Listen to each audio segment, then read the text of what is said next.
What's going on, everybody? I'm Jackson and welcome to this TF2 video. Today we're going to be talking about Gunmetal.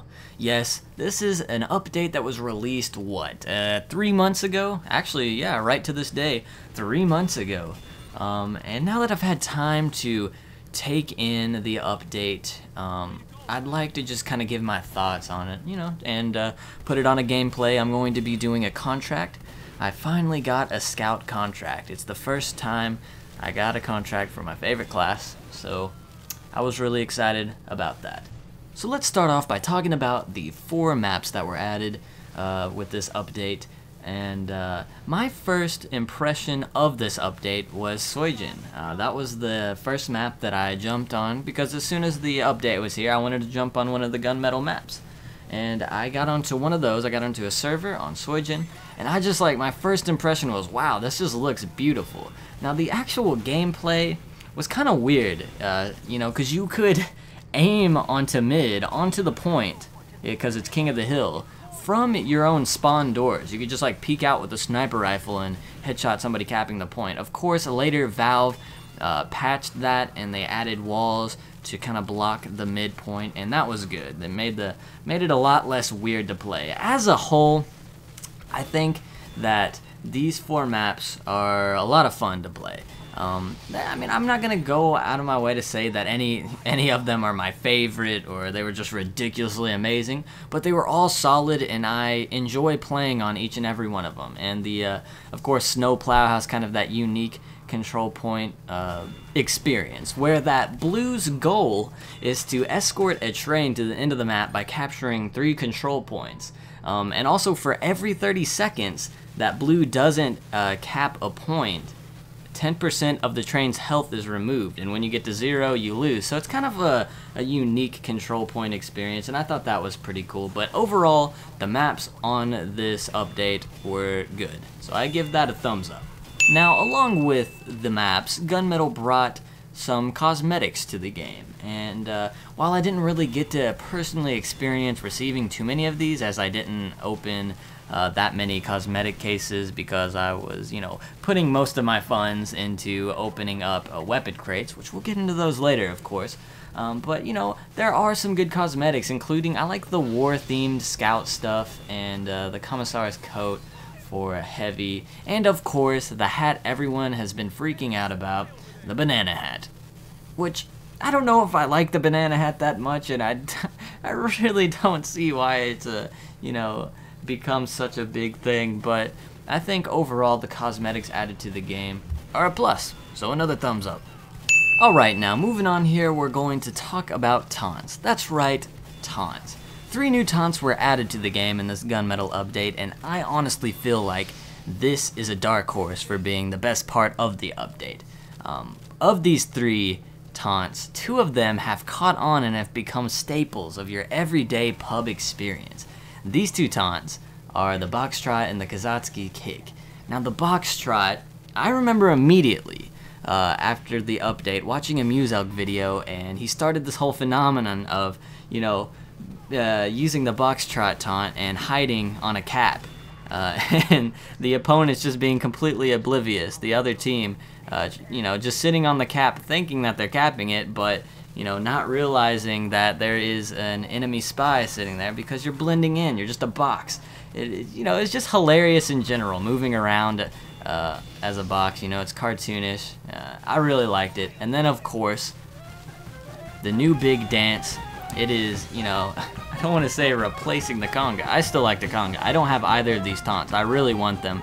They are both amazing. So definitely a big quadruple thumbs up for the taunts added to the game. Okay, so the last thing we're going to talk about before we get into buffs and nerfs and all that nonsense are the weapon skins. Yes, what is probably, okay, scratch that, definitely the most controversial addition of this update. People are definitely accusing Valve of, taking away TF2's uniqueness and making it just like CSGO. My opinion on this matter is, you know what, yeah, I think it is kind of weird that you have the exact same, weapon skin system as CSGO. It's, it's obviously adding, an element to the game that is not unique to TF2. However, I really don't feel it takes away from the uniqueness of TF2 as a whole, because, you know, regardless of, you know, your weapons and stuff, and I really feel like we really needed more customization for our weapons. I always found that weird. There were, you know, you could get unusuals, you had all kinds of cosmetics and different styles for that, but with weapons, you basically had, you know, Australium, which was, you know, it's pretty hard as hell to get an Australian weapon, or bot killer weapons, which are generally clunky and ugly, just, you know, to be blunt there. I really think that the skins added kind of another fun aspect to it, and as far as the uniqueness of TF2, I've played plenty of games here. Now, this is coming from a person who's only played TF2 for a year, so, you know, I'm not a long-time veteran who, you know, bought the original game in the orange box or whatever, but I really think that I have a feel for the game and its culture. You know, I've really immersed myself into the community. It's only been a year. In fact, it's been exactly a year now. I think it being October is now officially made it a year for me, so yay.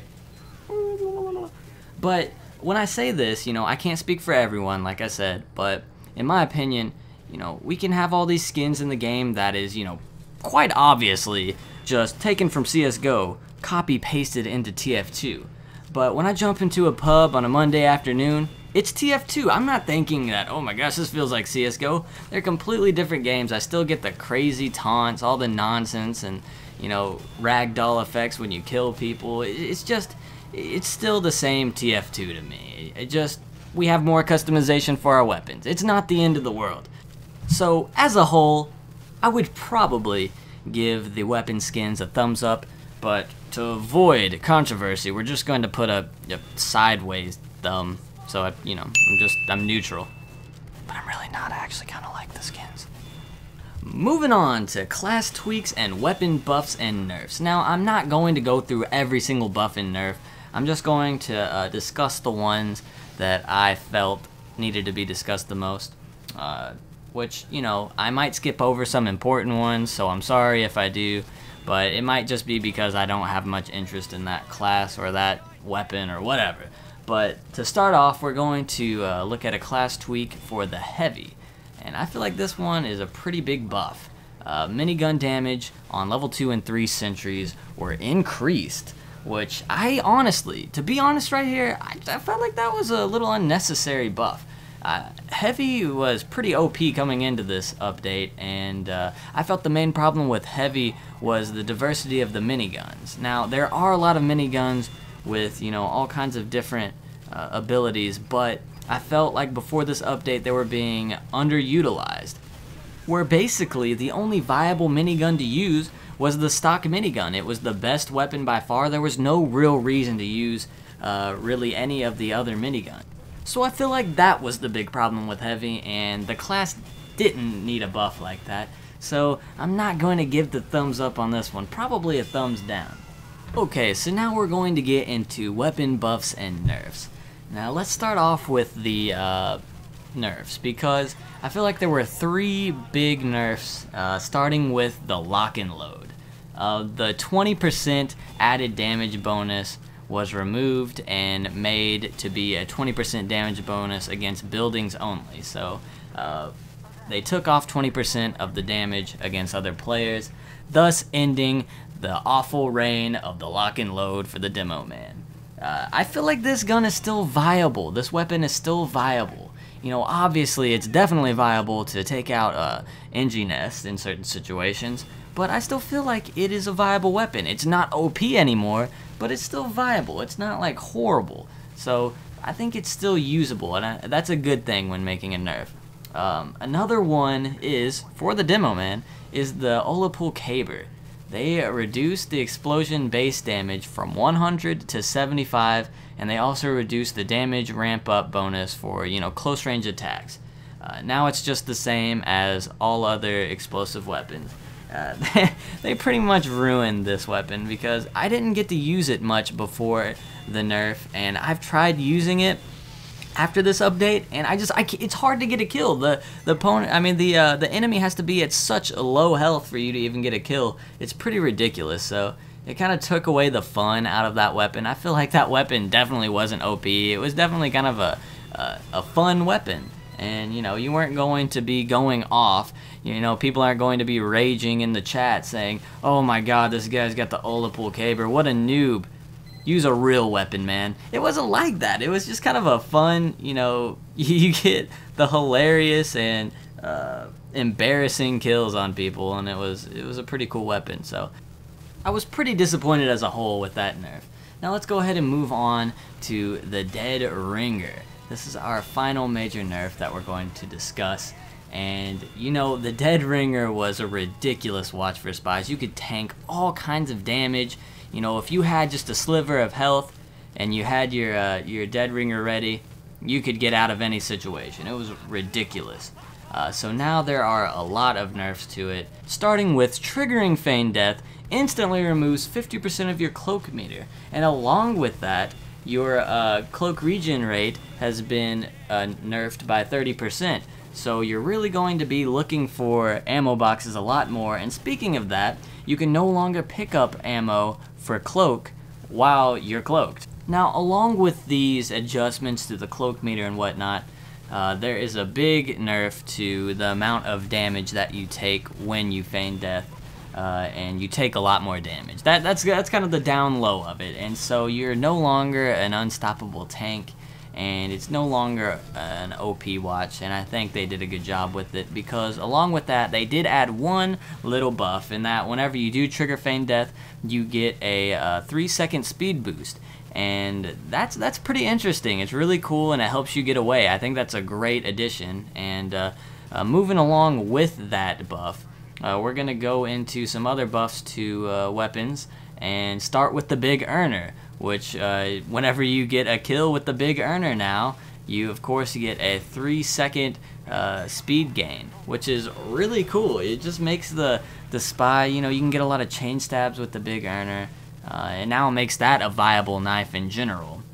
And so I think Spy is a lot of fun to play now, and you're not just like, you know, basically you're limiting yourself. Before, if you weren't using the Dead Ringer, then you weren't using the, you know, the best watch you could be. Now I feel like the Dead Ringer's good, and so is the, you know, the regular watch, the Invis watch, and the Cloak and Dagger were all, now they're all viable options. So I think they did a great job with making the adjustments to Spy and Spy weapon. So along with the buff to the Big Earner came a buff to another weapon for another class, the Soldier, and this weapon is the Airstrike. Now, when this update came out, people were freaking out. There were videos and whatnot, you know, is it OP? Is it OP? And I was buying into it. It looked ridiculous. I tried it out and I went off with it. Turns out it was probably because, you know, just the level of competition in the server I was in. But still, nonetheless, it is a big buff for the weapon. Oh yeah, also I forgot, Hammer Time is ripping pepperonis.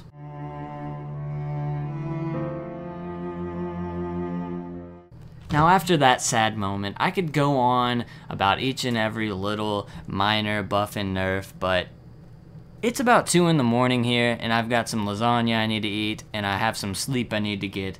So I'm gonna wrap it up here.